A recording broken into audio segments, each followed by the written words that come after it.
This is The Culture.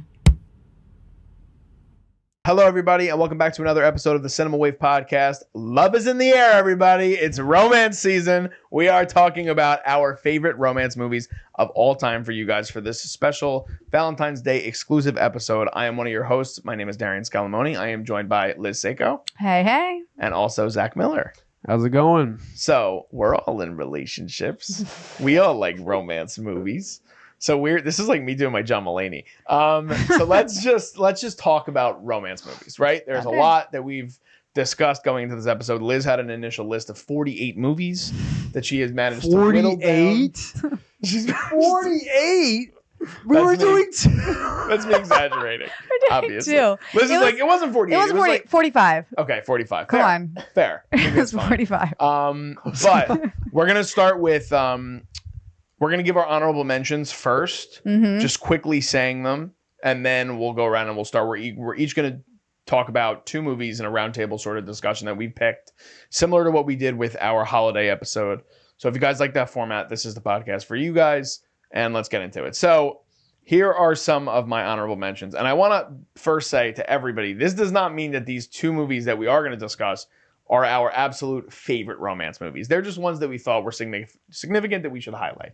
Fair? Yeah, okay. I think so. Awesome. Here are my honorable mentions.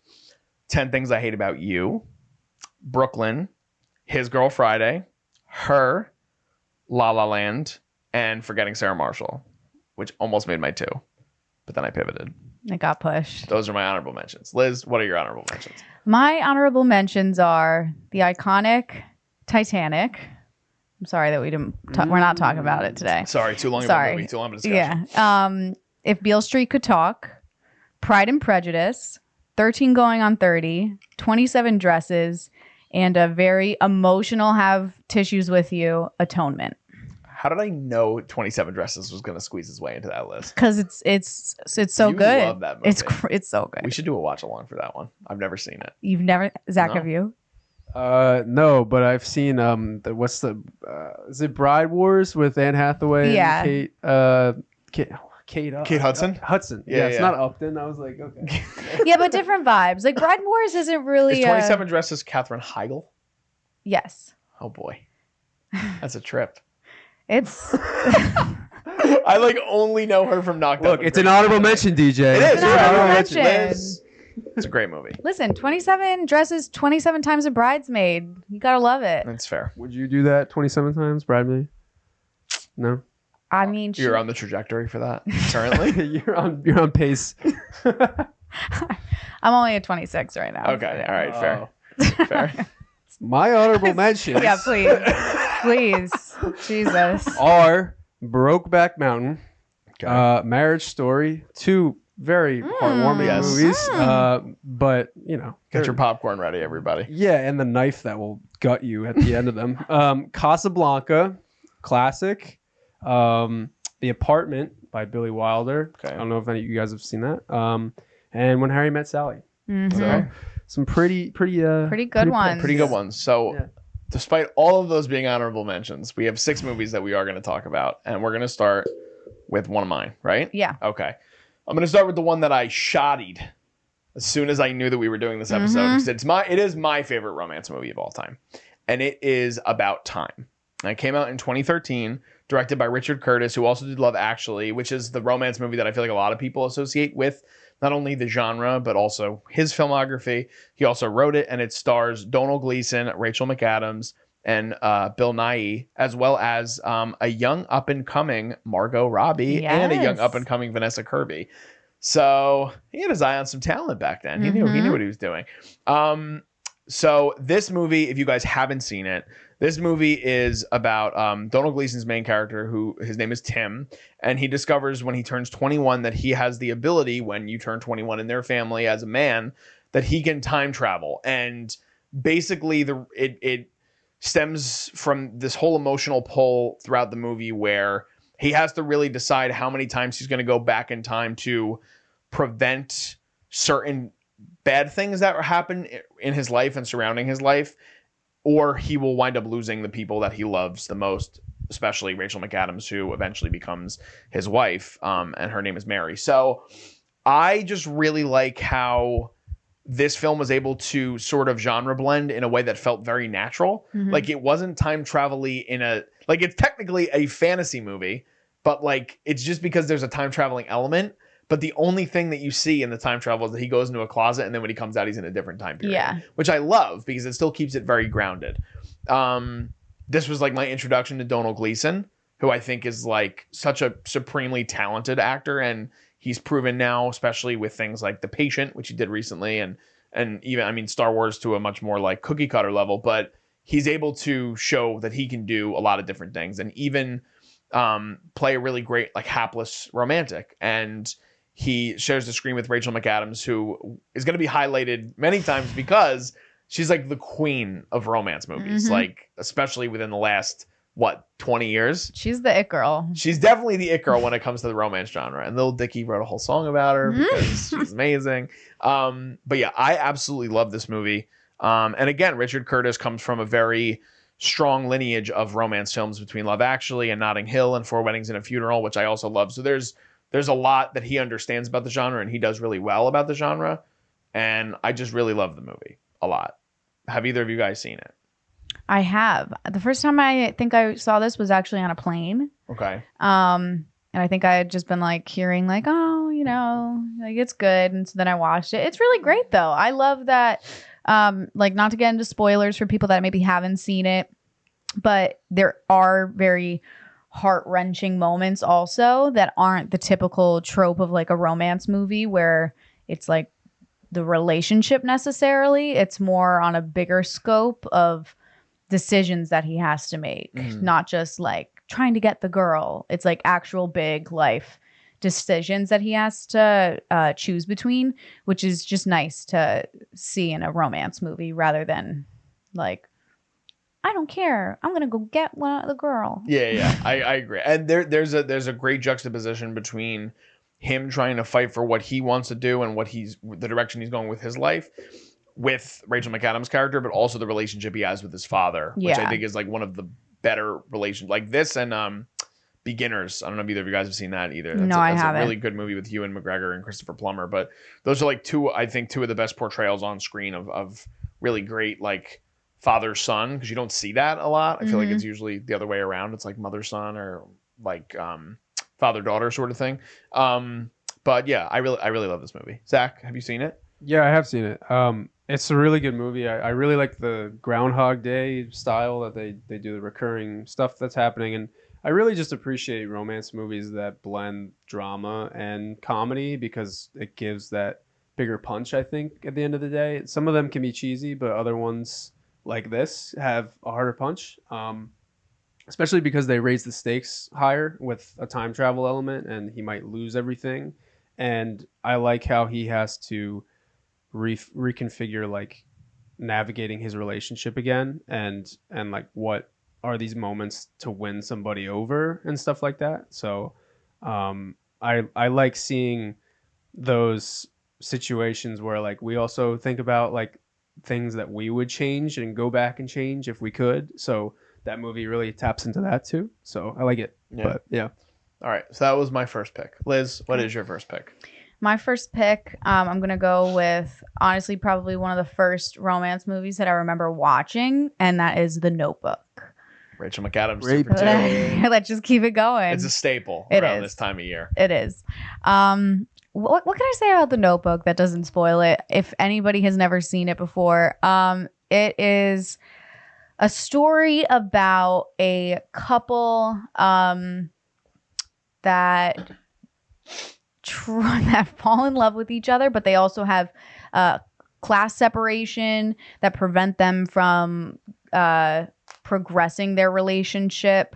And then on the outside of that story, you see a relationship between an elder man and an older woman in a like retirement care facility where he's reading to her this story of this young couple. And the woman has dementia that comes into play. And this might, if you've never seen this movie, might seem very chaotic, but this film is so beautiful, the way that they wrap it up in the end. And it really is kind of like a surprise ending if you don't see something coming. And I mean, it just has like one of the best casts ever. Like Rachel McAdams, Ryan Gosling, James Garner. Who else was in it? Gina Rollins. Yeah, like just gorgeous work. I think I mentioned already. It came out in 2004. It has the best scenes, the most like iconic romance scenes of them running at each other in the rain, like grabbing onto each other. It's just beautiful. I love that movie. I just realized it's 20 years since that movie came out. Oh year. wow! Yeah, 20-year anniversary. That's nuts. That is crazy. Have you guys seen it before? Yeah. I've seen Notebook a number of times, and this was one that, truth be told, like unfortunately, I feel like there was an unfortunate like stigma that came with it, like for men watching this movie. They were like, it's just a female movie, like don't. And I think it's a beautiful film that everyone should see, and it deals with, like you were talking about, the classism elements too. But the thing that definitely sells me on it every time I watch it, even more so the older I get, is the look back between James Garner and Gina Rollins, because there's so much love that's built in there that you can sort of even see in the in-between years that you don't see on screen through both portrayals of both aged of the characters, I should say. Like, that's the selling point for me, why I think it's one of the greatest romance movies ever, and it makes sense. It also led to, like, I think, unless I'm mistaken, it led to, like, the huge breakout for Nicholas Sparks going forward in I the think genre so, for too. the entirety of his career and going forward. Like, Nicholas Sparks has written, I mean, how many romance novels? Like 15, I couldn't 20? even tell you. And so many of them have been adapted for the screen that people just absolutely adore. And this one being like the one that kind of started it all. So I think it's a great pick. Notebook is a great movie. I love it. It's great. Zach?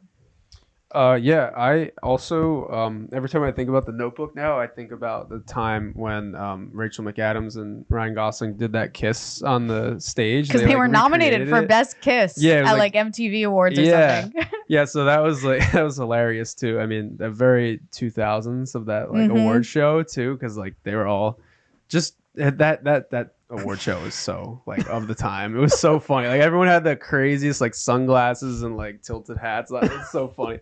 But yeah, I love the movie. I can rewatch it a good amount. I mean, the ending, you know what's coming in a rewatch, but all of the in-between elements of like the hardships they go through are pretty sustainable every time you watch it. But yeah, it's a staple of a romance genre. Like you have to see it. Yeah. I mean, even some of just the iconic lines that have come out of it, like the what do you want? It's not that simple. No, what do you want? It's just so good. Yeah. But yeah, there was a huge stigma. I literally was telling my mom that we were doing like the Valentine's Day episode tonight, and I told her I was doing this, and she's like, "Yeah, it was so hard, like to get your dad to like watch that with me," is what she said, and I was like. Yeah, I mean, it took me a long time to see this movie. But like, why? It's great. It's just such a good. It was just a stupid stigma. Yeah. When you're young, you just think stupid things. I don't know. I don't know either. But you can watch Notebook right now on Max and Hulu. So if you guys do want to watch it with your significant other or even by yourself, watch the Notebook. You should watch it by yourself with your friends. Cry with your popcorn, dog. Yeah. Oh, with your dog. With your dog. Love that. All right.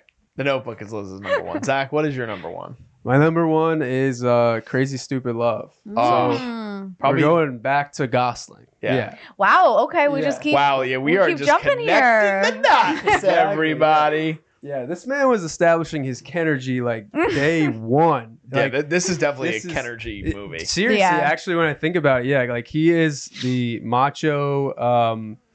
Suave dude that picks up chicks in the bar. Steve Carell plays opposite him, the loser husband in the beginning, and Julianne Moore is cheating on him. It's not a spoiler, that's how it starts the movie. But it's got one of the best ensemble casts in like crazy any comedy, I would say too.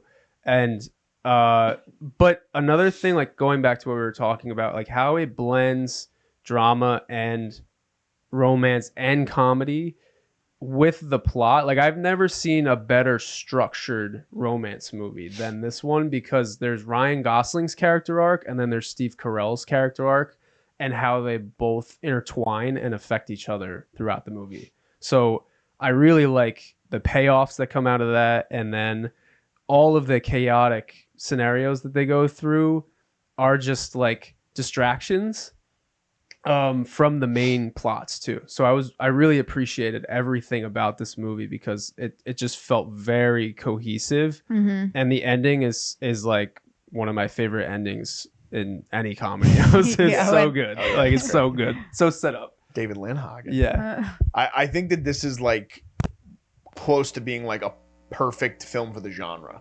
Like I don't there's not much that I can say that I don't like about this movie. It's definitely, in my opinion, probably the best modern romantic comedy that I can remember.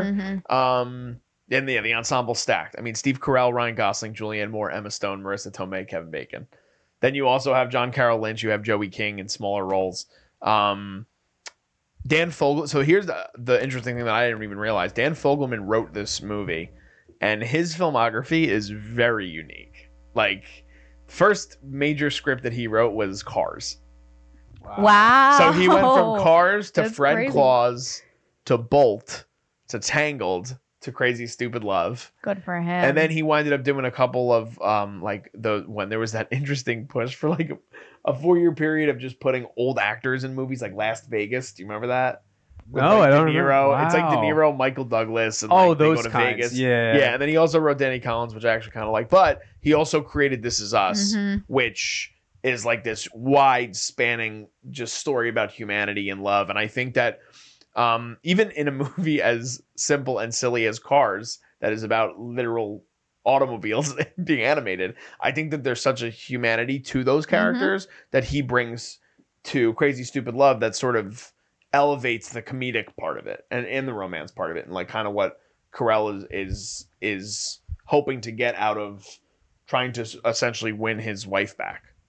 You know what I mean? Yeah. So there's a lot. I mean, again, comedically, there's so many moments within this movie that I think are great, and the chemistry between Gosling and Carell is great. And I really like. I can't believe they like haven't like they've only done this in The Big Short together, but I feel like they should be in a movie together every like 3 years because their chemistry is so great to me. I don't know, Liz. Zach, you might have convinced me that this might be the movie that I watched on Valentine's Day. I Ooh. like that. Wow. Because I don't think I've seen this movie since like The year came out. Wow. It's been a long time. So I'm a little foggy on it. So I feel like I think it's due for a rewatch. Okay. You gotta watch and it. since I saw that you can watch it on Hulu, there we go. Yeah, it is on Hulu. I think I watched this one with Trish last year, Did you? and she had never seen it, and she adored it. I'm like, yeah, it's really funny. Yeah. It's really good. But It's a good yeah, pick. so I like it. you might have convinced me. Unless DJ pulls a really good one out right now and convince me. Well, I got to go on, but Yeah. mine's definitely a different tone. Okay, what do we What your got? next What do we pick So got? my next pick is Love and Basketball, and this is the oldest film on the list so far.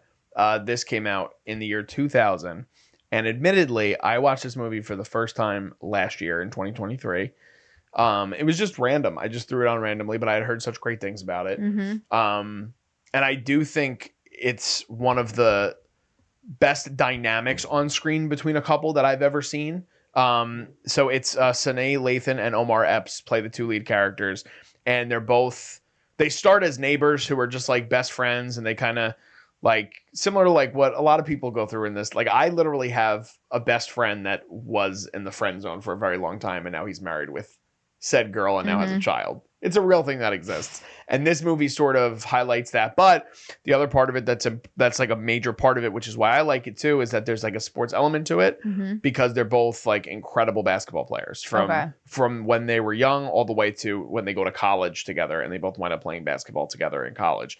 And that competitive nature that the two of them have, I also think it's great that they sort of mask it and layer it in the competitive nature of sports, but you see it really play out on screen when they have these tender moments between the two of them, not on the basketball court, and you can see how competitive they are because they want to be better versions of themselves for the other person while also bettering the other person while still being a better athlete. It's just a really compelling romantic drama film, and Gina Prince Bythewood, who is like regarded by a lot of people as like one of the greatest female black directors like ever. She's been doing like a lot of things recently. She like is doing big tentpole stuff. Like she did The Old Guard for Netflix. She did The Woman King last year with Viola Davis, and she's been highly regarded for a number of years in the industry. But Love and Basketball was her debut feature, and it still stands the test of time as like a lot of people say like by far her best movie ever made. So the movie definitely stands up because I've seen it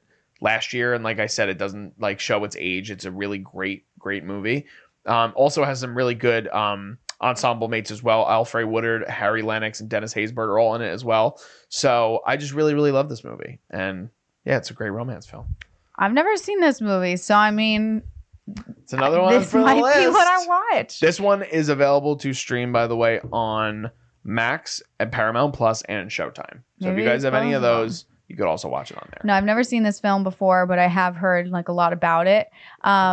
So does Omar Epps play the lead? He's the lead guy. Okay, because Yes. I love him from House. Yeah, he's great in House. I don't know. This might be it. This might beat out Might have to Crazy flip a Stupid coin. Love. You might have to flip Ooh. a coin. Let's do a poll. What should Liz watch? What should Liz watch, everybody? By the time, well, yeah, this will drop way before Valentine's Day. So, what do you guys think? What should I watch? Write in the comments. What do you guys think? Love and Basketball or Crazy Stupid Love? Vote for Liz. Vote for Liz. Liz, what is your number 2? Wait, no, Zach. What did you think? Have you ever I seen? haven't seen it either, Okay. so I might watch it now Okay. on Valentine's Day. I like that. But yeah, I like that vibe. I like that vibe a lot. I do too. Okay, well, my second pick, total different vibe than The Notebook. We are going with 50 First Dates. let's go. Another great So one. good. Great. So good. Came out in 2004, so a year off from The Notebook. But The king of the romance movies. thank you. So we have Rachel McAdams on the actress side. We have Adam Sandler on the actor side. Also, very different vibes in terms of the romance movies they do, but Sandler is king. He really is. So it stars Adam Sandler and Drew Barrymore. And the film focuses on pretty much a guy who becomes interested in a woman who has some sort of dementia. She was in an accident. He ends up finding out that she was in an accident, that every time she goes to sleep, she reverts back to her memory of the night that she got into the accident, which was years ago. And her family, which is her brother, played by Sean Astin, and her, what? I just always forget he's in this love movie. his He's part so much. good in it. When he has like the lisp too, Yeah.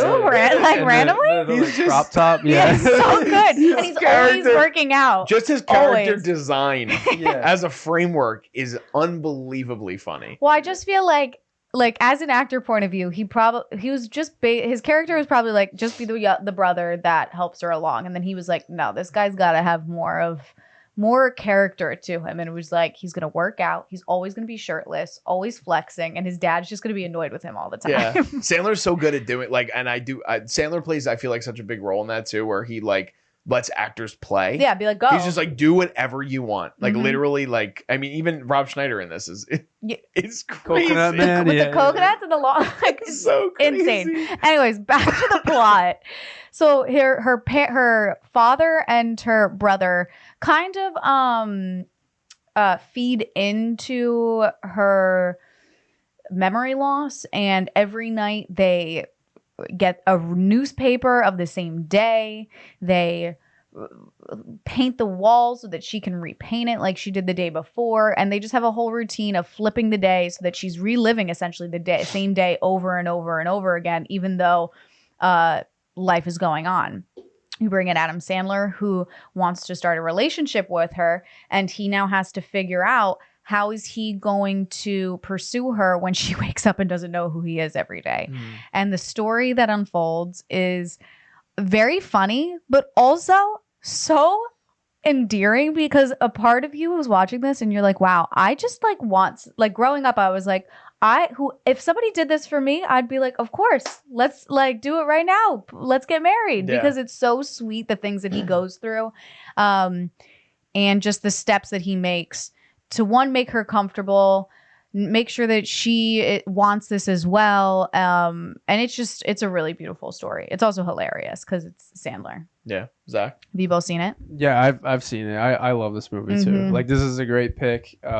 It's It's got a great cast, a great blend of an original story with that commitment and persistence that Adam Sandler has. And I feel like this was also, along with Punch Drunk Love, like one of his more dramatic starts, you know? Like at that point, it was like early 2000s. He was really starting to dip into a little bit more dramatic areas of his films and not just the buddy comedy or like the slapstick stuff that he was doing.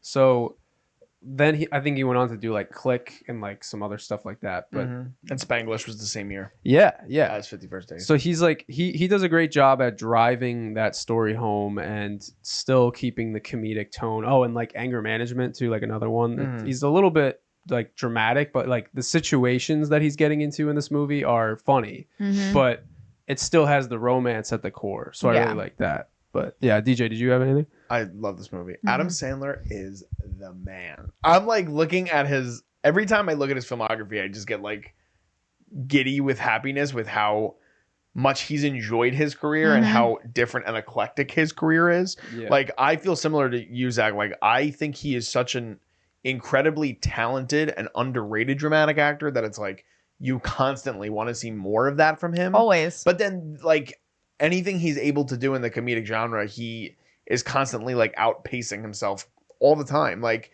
around this time too, like I really like Mr. Deeds. I think that's like another underrated comedy that he did from that time. Like Spanglish was another movie that I enjoyed around that time. Then he did Reign Over Me like 3 years after that, which is like a huge like gut punch. Also Click. I mean, Click has moments in it where like you literally have your stomach. You're like, oh my god, this is intense. Yeah, it is super intense. But yeah, going back to 51st Dates, I think too. Now I actually haven't seen Wedding Singer. It's one of the few in his filmography I haven't seen, but I do think that being able to be in a second film with Drew was able to sort of amplify their chemistry on screen, and why I think this movie is. I think it's highly regarded more for like people of our age group. Like I think that this is like a film that like we came up seeing when we were younger, and it sticks with us in our mind. I love this movie. But I do think it's a really great movie. It's one of the most underrated ones in his filmography, and yeah, just the situations that the characters are put in, and I mean, he works in an aquarium, and it's just silly. Like everything that he does is silly. So this is a great pick. Or when he's like crying on the boat driving away, and he's like, "Wouldn't it be nice?" It's like crazy. It's so it's Sandler. So good. I love it. Awesome. So yeah, it's another great pick. Zach, what is your last pick for our episode? My last pick. I don't know if you guys have seen this. Before Sunrise by Richard Linklater. I regrettably have not seen this yet. I have not. I'm going to sell you on this. Pitch okay? it. I'm going to sell you.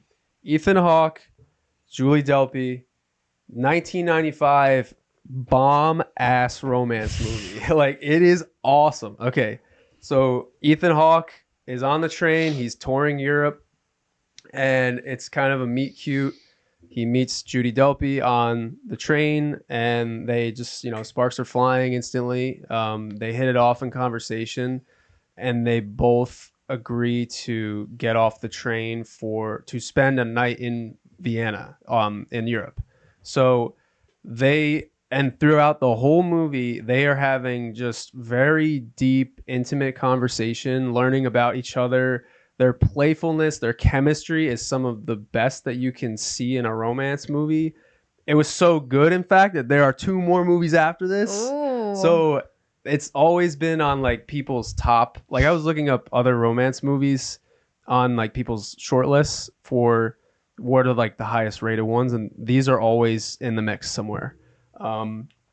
This is Before Sunrise. The second one is Before Sunset. The third one's Before Midnight, which I have not seen yet, and I need to see it. So, but they've spaced out the time period of each of those 2. I think Before Sunset was made in the 2000s. 2002, I think it was. Yeah, and then Before Midnight was like 2013. Yeah, so that might have to be you and Faith's watch this year. Yeah, it might be. I think I will do that. It's on the Roku channel, the newest one. Ooh, okay. It's free. Give it a try. Just download it. So it's great. Like I'll just like I wrote down some notes too. There's a lot of like subtlety. They're not these archetype romantic figures. They're like there are movies where you're like Matthew McConaughey is like the charming, handsome dude, and then Mhm. there's like Kate Hudson that's like this beautiful, ravishing young woman. But in this movie, they're both attractive people, but they are also attracted to the spontaneity and the chemistry that is involved with them, and how they are in the right place at the right time, and they need each other at the right time in those moments too. And there's just a lot of like very natural moments that like I feel like a lot of us have experienced too. If you have a significant other that you've shared those like affectionate moments with, and you like, it's a lot of like you get those butterflies inside, and you can see that on screen with them. Like they're getting butterflies, like, and because they're just being like playful and like outgoing to each other. So it's like really a nice watch. Yeah. But yeah, what do you think? Ethan Hawke, I think it too has like such an innate ability to be charming. Mm-hmm. Like Yeah. just there's something about in everything he does, like unless he's obviously playing like, which he doesn't do very often, but if he's playing like a villainous role, but like anytime he's the common man, there's just something about him where you look at him and you're like, damn man, Ethan Hawke has just got it. I don't know what it is, but he's so charming every time he's on screen.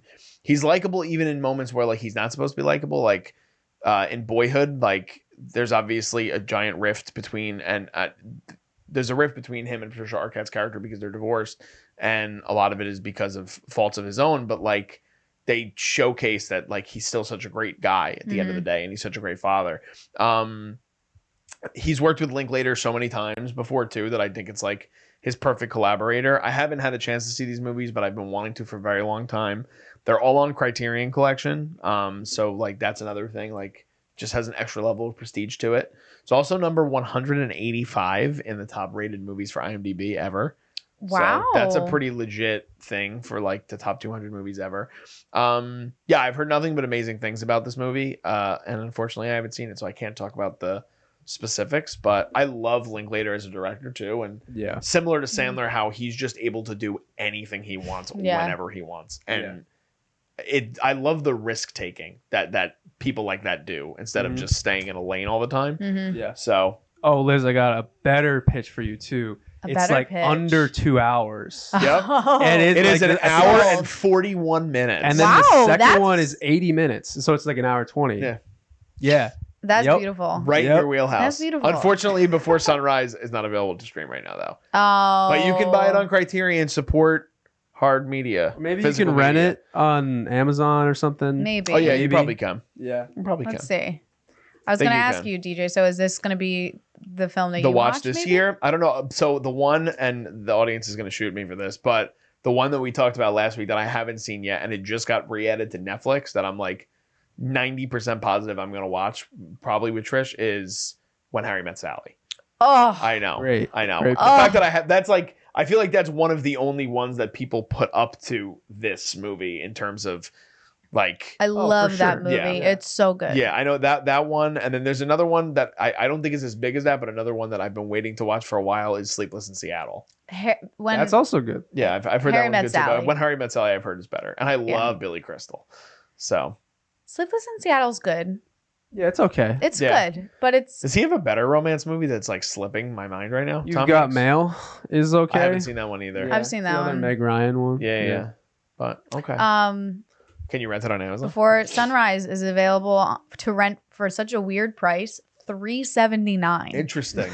Like what? You know what? If you just happen to have $4, And you want some change back? yeah, if not, go into your parents' room, steal it out their purse, whatever you need to do. Tooth Fairy. Yep. So I don't know. It's probably I'll probably shelf Crazy Stupid Love, honestly, because I've already seen it. Oh. She's seen it already. I've seen it already. No, that's crazy though. I made her shelf it. Holy shit. So that's shelved. Completely flipped her on it. Liz is like, I want something more dramatic. Yeah. Yeah. Yeah. Yeah. Like or something that I don't know what's gonna happen. Like Okay. I know Yeah, that's fair. I know what's gonna happen when he lifts her in Okay. there. I will Fair point. say it's probably so not like plot elements, but it's in the vein of Past Lives. Okay. Yeah, I think it's similar in terms Yeah. of based on I don't what know, I've it's seen the between way. that and Love and Basketball. Okay. So we'll have to see. Flip a coin. Let us know in the comments. But Love and Basketball I don't have to pay That's fair. $3.79 for. They gotta flip like 3 times now because You gotta they keep- changed the guys, we gotta plot keep of flipping. movies. By the way, the only reason we didn't bring up Past Lives is because we can't stop talking about it. Yeah. It would be on all of our lists. It would be 1 and 2 for all 3 of us because it's one of the greatest movies ever made. Mm-hmm. Sorry, I'm speaking for everybody. I don't give a fuck. All right. Okay, so what, Zach? Do you have one that you're gonna watch now? Yeah, probably Love and Basketball. What was your 2, Liz? Your 2 picks? 51st Dates, Notebook. Okay, You've so I've seen both of seen them. I've You've seen seen both. those. So I probably will try and watch Love and Basketball. Pride and Prejudice, though, guys. I know That's I have to always watch due it. for a that one. rewatch. Also, just Pride got, and that Prejudice. one just got added somewhere else on streaming as well. It just got re-added to Peacock. So I haven't seen it in a while. I've never seen it at all. The hand flex, guys. The hand flex is all I'm gonna say to you. Hand flexing. Wait, do that again. No, that's not it. Please That's don't meme that, everybody. not it. I would hate that for the rest of my life. I'm gonna give All it- right, we made it. We did it. Mm-hmm. We talked about romance movies. We hope you guys enjoyed this episode. Let us know in the comments what are some of your favorite romance movies of all time. There are a plethora to choose from. They're constantly making more of these. The unfortunate thing I feel like is that there haven't been a lot of really great ones in recent years. I don't know. There's a lot more TV shows that are focused around Like romance focused, yeah. romance. I like Modern Love. You ever watch that? Oh yeah. On Amazon? Oh yeah. That's a solid one. Zach, that might be a watch if you like I that. haven't seen it. It's good, anthology yeah. too. Every episode is a new romance. It's based Oh. on A New York Times article thing, Yeah. right? Like a New York Times what's the word I'm looking for here? I don't know. It's like a week to week thing. A column. That's the word There I'm you looking go. for. Thank you. A New York Times column. It's based on. But yeah, let us know in the comments what are some of your guys' favorites. Be sure to like this video if you guys can. We are the Culture Wave Media Network. You guys can also subscribe to us. We have tons of content coming for you guys. We have new podcasts coming. We have a lot of different things that we're talking about in film and television. So let us know what you guys want to see because we're willing to make the content. We want to please you guys and let us know what you guys want to see. If you guys don't follow us on social media, you can follow us at Cinema Wave Media. We're on Instagram. We're also on TikTok, on Facebook, and on Threads. We're also at _Culture Wave Media on Instagram and at Jersey's Finest Pod on Instagram as well. Just signing off, I am Darian Scalamoni, I am Liz Seiko. I'm Zach Miller. and we'll see you guys next time.